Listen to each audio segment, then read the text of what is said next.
Have you ever tried to solve a problem with just words, only to find out that actions speak much, much louder?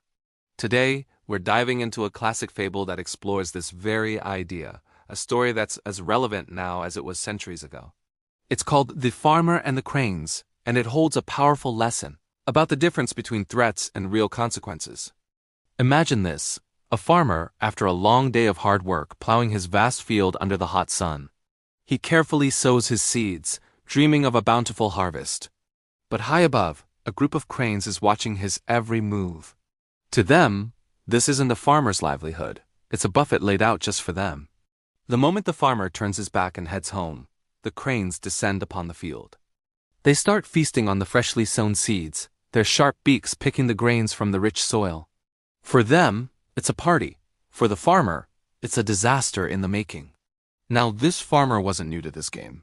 He'd dealt with these feathered thieves before. He knew their habits, their boldness. So he returns to the field, but he comes prepared. Or so he thinks. In his hand, he holds a sling, a simple but effective tool.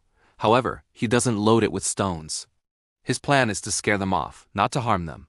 He swings the sling around his head, making a whooshing sound in the air.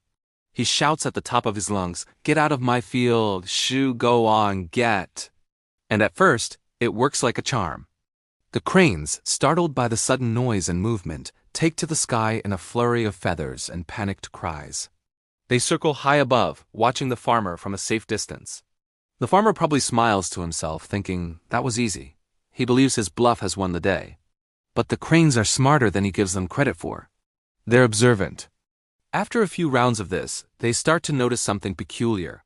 They see the farmer swinging his sling, they hear his loud shouts, but nothing ever happens to them. Not a single stone whizzes past their heads. No one gets hurt. They realize it's all just noise, a big empty threat. The fear begins to fade, replaced by a growing sense of confidence. They start to think, words can't hurt us.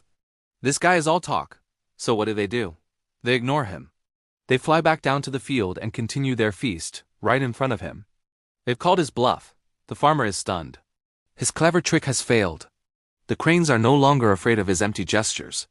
He stands there, watching his precious seeds disappear, his future harvest being eaten right before his eyes.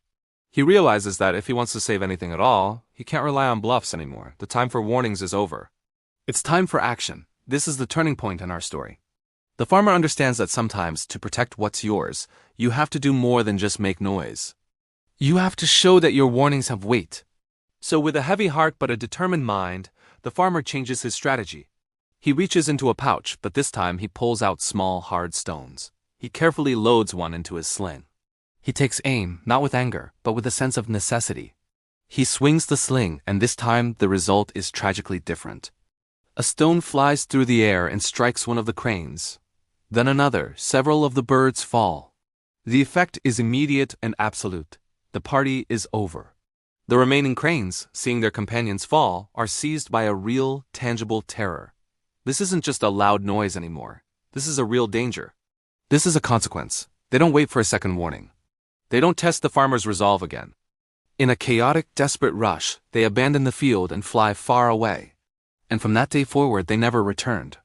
The farmer had finally saved his grain, but he had to resort to measures he initially wanted to avoid. So what's the big takeaway from this old story? The fable ends with a powerful moral. Bluff and threatening words are of little value with those who are determined to take advantage of you. Just because you talk tough doesn't mean anything if you're not prepared to back it up. An empty threat is just that empty. It shows weakness, not strength. Real strength lies in the willingness to take decisive action when necessary. This applies to so many areas of our lives, doesn't it? Think about setting boundaries with people. If you constantly say, "If you do that one more time, I'm leaving," but you never actually leave, what happens? The other person learns that your words are meaningless. They learn they can cross your boundaries without any real consequences. Your threats become the new normal, just background noise, like the farmer's shouting was to the cranes. It's the same in negotiations, in business, and even in parenting. If you make rules but never enforce them, the rules become suggestions at best. People, like the cranes, will test the limits. They'll push until they find a real boundary, a real consequence. It's not about being harsh or aggressive. It's about being clear, consistent, and credible. It's about ensuring your yes means yes and your no means no. The farmer didn't want to harm the cranes. His first instinct was to find a peaceful solution, a scare tactic. But when faced with a persistent problem that ignored his warnings, he had to escalate his response to protect his livelihood. This story isn't a celebration of violence, but a sober reminder that in the real world, sometimes you have to demonstrate that you are serious. You have to prove that your warnings aren't just bluff. So the next time you find yourself in a situation where your words aren't being heard, ask yourself, am I being the farmer with the empty sling? Am I just making noise, or am I prepared to back up my words with meaningful action? Because as the cranes learned the hard way, it's the stones, not the shouts, that ultimately make the difference. What do you think about this fable? Have you ever been in a situation where you had to move from words to action? Let me know your stories and thoughts in the comments below. It's a fascinating aspect of human nature to discuss. Thanks for watching, and if you enjoyed this story and its lesson, don't forget to like this video and subscribe for more content that makes you think. See you in the next one.